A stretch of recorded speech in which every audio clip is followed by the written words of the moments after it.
To add automation to your report, select one of the available automation types. In this tutorial, we are going to select the email notification. Let's get guided by the selected automation description.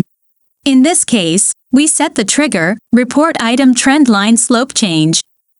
As the report item, we select Profit with the source of Campaign 1. We would like to get notified when the trend slope state is changed to Rising. After saving the report, the trendline slope will be evaluated regularly in the background and the user will be notified when the event occurs. Be guided by the description and filling the required fields when setting other types of automation.